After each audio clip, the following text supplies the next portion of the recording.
the real fight. That's what the fight looks like. That's what the fight looks like.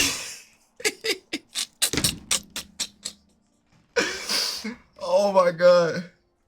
Oh my god. The rain. Yo, the rain. He starts with the rain because he already knows we was about to react to this. Nerd Science, I already knew, I was about to react to this. Could Batman, look at this. Could Batman survive the X-Men? What? You know that's a joke, right? This is a joke. I almost wonder if he did this before April and was gonna post it April 1st.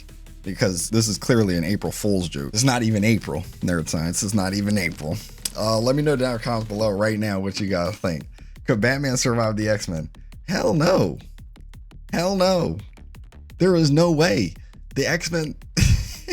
the X-Men are some of the strongest characters in the Marvel Universe.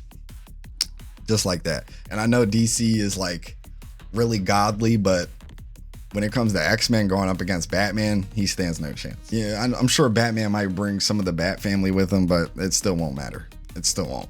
Like, there's too many X-Men. The X-Men are gods. The X-Men are gods. Okay. To me, the X-Men are gods. Technically, like they're gods. Like, let's be honest here. Let's see what he's talking about, though. Let's see what he's talking about. Hit that like button, hit that sub button if you haven't already. Let's see what this boy talking about. Rain hits Gotham like it has a grudge tonight. Batman is 3 hours into a routine patrol when the signal on his cowl goes dark. He finds Dick Grayson on the rooftop of a parking garage in the Diamond District, face down in a puddle that's no longer just rainwater. 3 cuts. Clean, precise, and spaced exactly 4 inches apart through the Kevlar weave of his son's armor. Not a knife. Not a blade from anything in Gotham's You're next, catalog. You're Batman next. has memorized every weapon this city has ever produced, and nothing here matches. These cuts belong to something else entirely. Something from somewhere else. The cowl's emergency frequency crackles with one word from Oracle, Babel. He triggers the protocols before she finishes saying it. The autopsy and the beast. Back in the cave, Batman runs the Kevlar samples under a spectrographic scanner while the evidence dries on a steel table. Oracle is already pulling interdimensional breach data from the Watchtower's archived files when the seismic sensor on sublevel 3 goes loud. Something just landed in the cave, and it didn't use the front entrance. Hank McCoy, in any universe, is not subtle. He tears through the first automated defense turret with both hands, bends the barrel into a knot, and keeps moving. The thing people get wrong about Beast is that they see the blue fur and glasses and think, scientist. They forget the rest of it. McCoy's muscle fibers are roughly 3 times denser than peak human tissue. His body processes oxygen at a cellular level almost twice as fast as an Olympic athlete's, which means his cardiovascular system can sustain explosive output for far longer before lactic acid becomes a limiting factor. He's not just smart. He's a biological engine built for violence, wrapped in a philosophy degree. In the cave's tight corridors, that combination makes him nearly impossible to fight in a straight line. Batman doesn't try. He's fresh, which matters, but he also ran the math on a physical confrontation with McCoy the moment the seismic sensor fired. And the answer came back as a clean loss, so he doesn't go down to meet him. Instead, he reroutes Oracle's internal sensor grid to track McCoy's heat signature through the rock, then opens every airlock between the main cavern and the armory simultaneously, creating a pressure funnel that pulls McCoy toward the weapons vault like a drain pulling water. McCoy takes the bait because the tactical computers are in that direction. Okay, let's just settle this right now. Beast is not alone, okay? In reality, in this moment, there would have been, the whole team would have been down there fighting Batman. He's dead. I mean, the whole team doesn't even need to be down there to fight Batman, but the whole team would have been down there to fight Batman. I mean, we already know what happens after that. And I guess it doesn't really make much of a good story if it's just, that easy, so I guess whatever. anyway. He shoulders through the armory door, and the moment his second foot crosses the threshold, Batman triggers the aerosol release. We ain't doing one-on-ones. Even if we are doing one-on-ones, the X-Men still win. Compound is a heavy molecule sedative, specifically engineered for subjects with hypermetabolisms. The molecules bind fast and drop hard. For a normal person, exposure time before unconsciousness would run roughly 40 seconds. For McCoy, whose rapid oxygen intake pulls the compound deep into his lungs at 10 times the standard rate, it takes 4. He's on the floor before he can identify what he inhaled. Batman drags him into the containment cell on sublevel 5, seals the door, and pulls up the Kevlar analysis on his way. Magneto would have just showed up right in front of the elevator. He would have opened up the elevator door like he would have picked up Batman and just crushed Batman. Like, it would have been over. Or Wolverine would have just lunged. Or even Colossus. Bro, there's so many characters that would have just pulled up and whooped Batman's ass. Out of here. Of course. Batman, dude.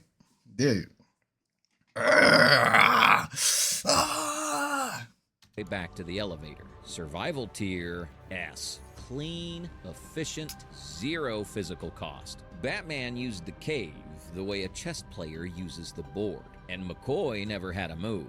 The spectral analysis comes back as he reaches the surface. The cuts on Dick's armor match a Imagine being able to build anything. Matches something you will never be able to take down, Batman. Bonded metal alloy That's that what it doesn't matches. exist in this universe's periodic table. Yeah. Batman already knows what that means. Logan was here.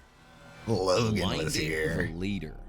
Scott Summers doesn't destroy things out of anger. He destroys them out of strategy, which makes him considerably more dangerous. By the time Batman gets his first aerial visual, Cyclops has already taken out 2 of Gotham's power substations from a rooftop on the east side, dropping 12 city blocks into darkness with surgical precision. He's not attacking randomly. He's dismantling the city's nervous system, one node at a time. The physics of what Scott's eyes actually do is something most people misread. His pupils aren't producing heat or radiation. They're acting as apertures for an external dimension of pure kinetic energy. Which is crazy. Like, isn't that insane? His eyes, like, he doesn't shoot lasers out of his eyes. His eyes are portals. Inside those portals is a dimension that is pure light or something like that. Like pure laser light beams or something like that. Like, that's crazy.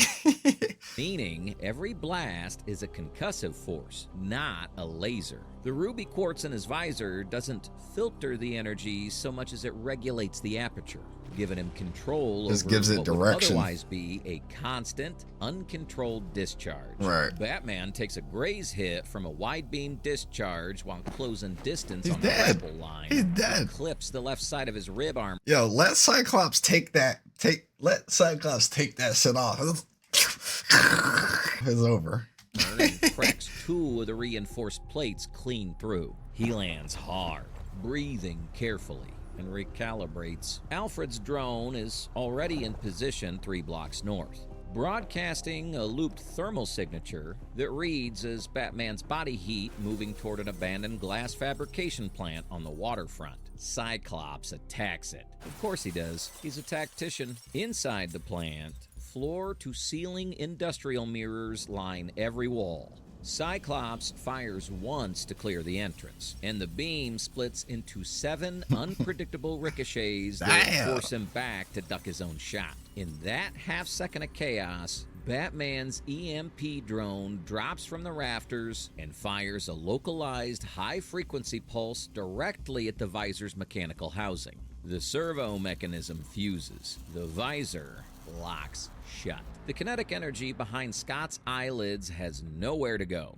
The pressure builds against his optic nerves, and his brain responds the only way it can, by shutting everything down to protect itself. He's unconscious before he hits the floor. Survival tier A. Okay, Batman. Precise. But Batman absorbed real damage and burned specialized hardware he can't replace tonight. The plan worked. The cost was real. The leader's down. Somewhere in the rain below, Logan is already following the blood trail. Caging the Wolverine. Logan finds Batman first. That's the thing about tracking a wounded target through rain-soaked streets. The blood doesn't wash away fast enough, and Logan's nose doesn't miss anything. Batman's cutting through Crime Alley toward a secondary gear cache when he hears the boots land behind him. No announcement, no speech, just the sound of 3 claws extending from each fist with a soft, wet click that Batman will remember for the rest of his life. However long that turns out to be. He already knows Logan killed Dick. The alloy match from the spectral scan confirmed it an hour ago.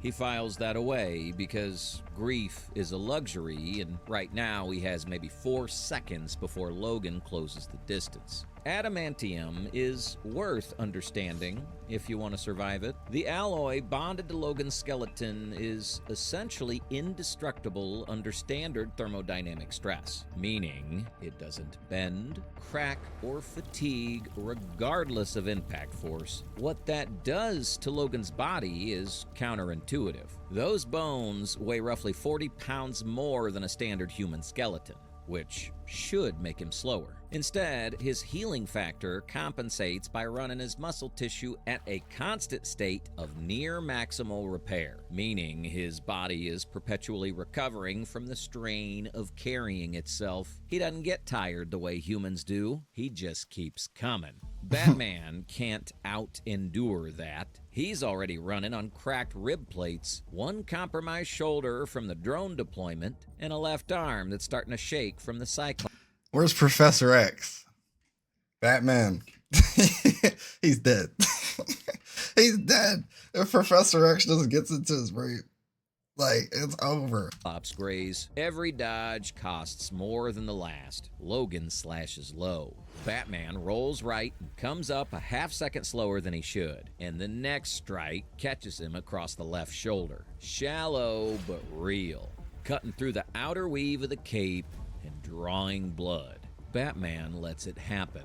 He needed Logan exactly 2 feet to the left of where he was standing. The magnetic field generator is embedded in Wayne Enterprises' utility panel beneath the alley's asphalt. Installed 6 months ago as part of a broader infrastructure project that Bruce Wayne personally funded. Batman triggers it remotely. The localized field snaps on and Logan's skeleton locks in place mid-stride, like someone hit pause on a recording. He can't move his arms, can't shift his weight. His healing factor is working furiously, but it can't heal physics. Batman deploys the resin canister from his belt. The compound is breathable, meaning it won't asphyxiate Logan directly, but it hardens around the chest cavity fast enough to mechanically restrict his breathing to minimal function. Healing factor requires metabolic input. What? You ever wanted to start your own clothing brand, but you didn't want to Restrict the input, and the factor slows to a near stop. Logan doesn't lose consciousness dramatically. He just stops, suspended in chemical amber in the middle of Crime Alley, claws still out. Survival tier B. Batman won, but he bled for it on purpose, and his body is keeping score. Grounding the goddess.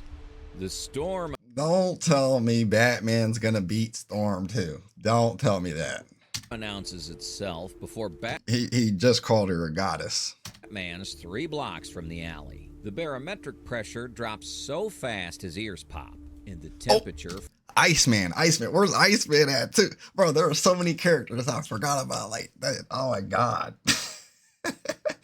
Bro, Batman is done. Falls 8 He's degrees done in under a minute. This is the best one. He's This is the back best on a one. rooftop. The sky above Gotham looks like a So bruise far. that's been hit again. Rotating cloud cover building into something that has no business existing over a city. Aurora Monroe doesn't manipulate weather so much as she negotiates with atmospheric physics at a scale most meteorologists only see modeled on supercomputers. A Category 5 hurricane requires sustained wind speeds above 157 miles per hour and a pressure gradient that takes ocean systems days to build naturally. She can force that gradient locally in minutes by drawing moisture and thermal energy upward through bioelectric channels that run from her nervous system directly into the surrounding air column. The electricity isn't separate from the weather she creates. She is the circuit completing it.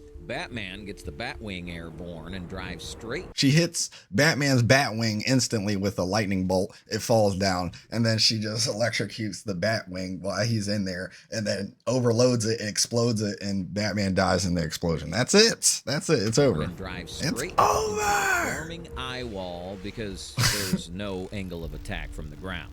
He seeds the outer cloud bands with silver iodide canisters on the first pass, forcing early precipitation to drain moisture from the system before it fully organizes. It slows the storm. It doesn't stop the woman generating it. She hits the Batwing with a direct lightning strike on the second pass. What I tell you? The What I airframe tell you? holds for approximately 1 second before the tell you. electrical systems cascade and the port engine seizes. Batman ejects at 400 feet in the Faraday weave suit, which is designed to redirect charge around the body rather than through it. It You're works dead, brother. mostly. A fraction of the ambient current gets through anyway. And the sensation is every muscle in his body contracting simultaneously without his permission. He hits the rooftop rolling, suit smoking, left arm completely numb below the elbow. He still has one neural inhibitor dart left in the right gauntlet's injector housing. Storm is 40 feet overhead, suspended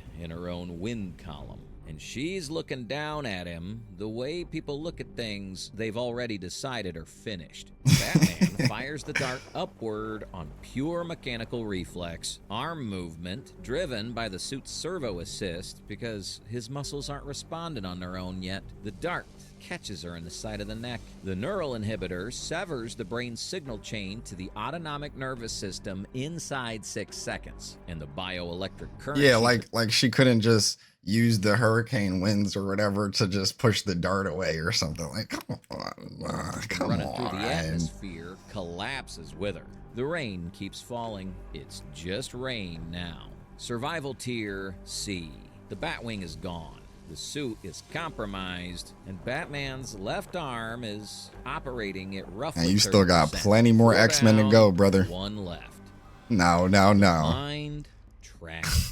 He makes it 4 Brother. blocks before his legs stop cooperating.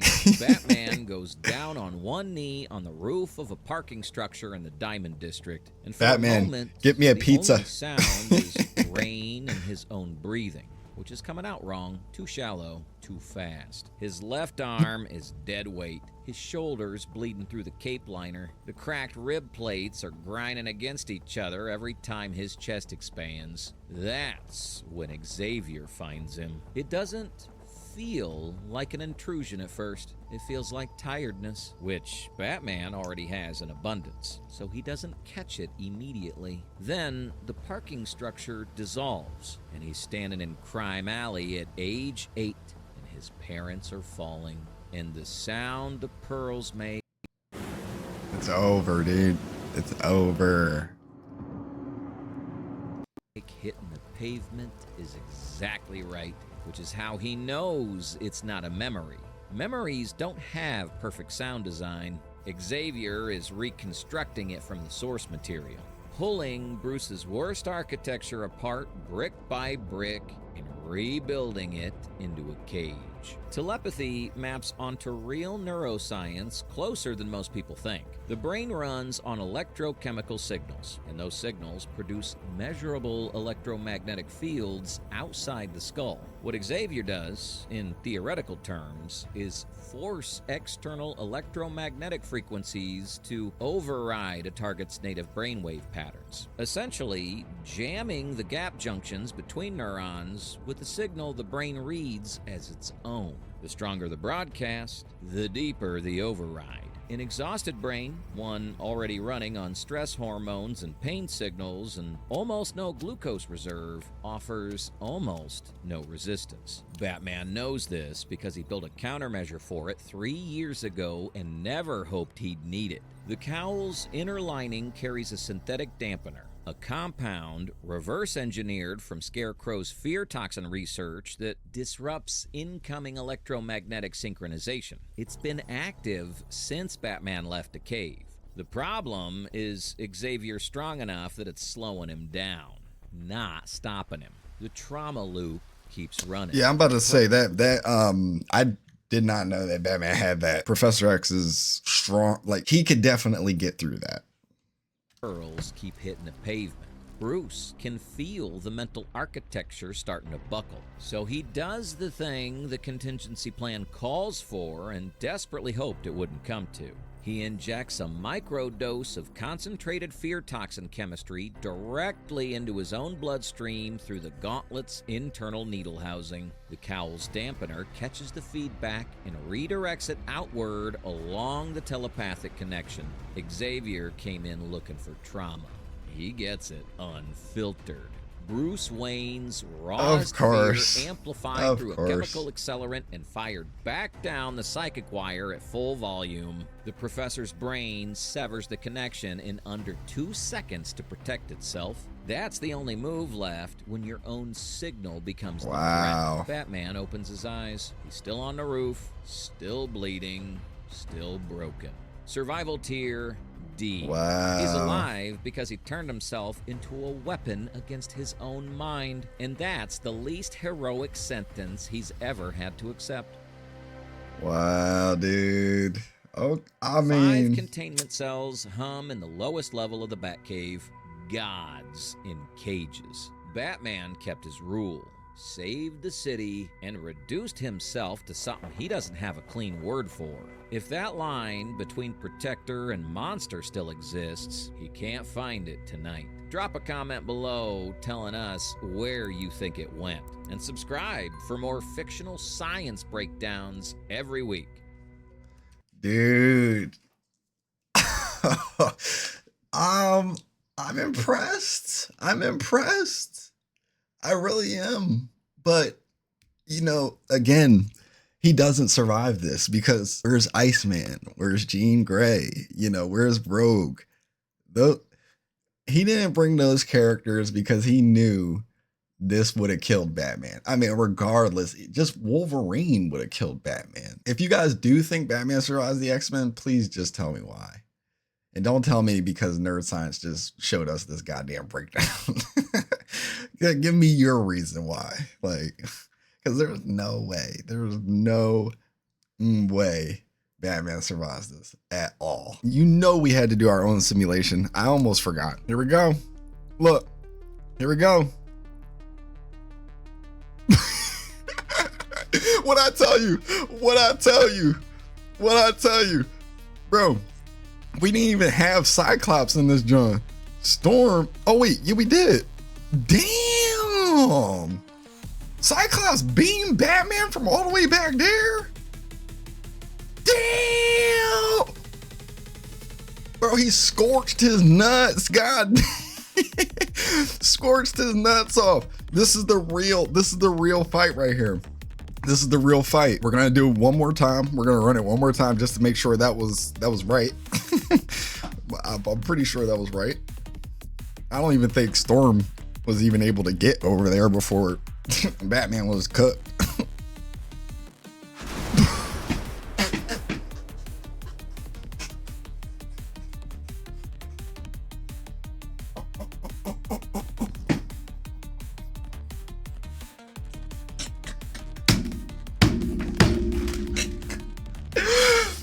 That's the real fight. That's what the fight looks like. That's what the fight looks like. Oh my god. Oh my god. Oh. Oh. Oh. Oh. Let me know down in comments below what you guys think. The X-Men win. Clearly. We see it. GG's. GG's. Stay tuned for the next Nerd Science video, boys. GG's.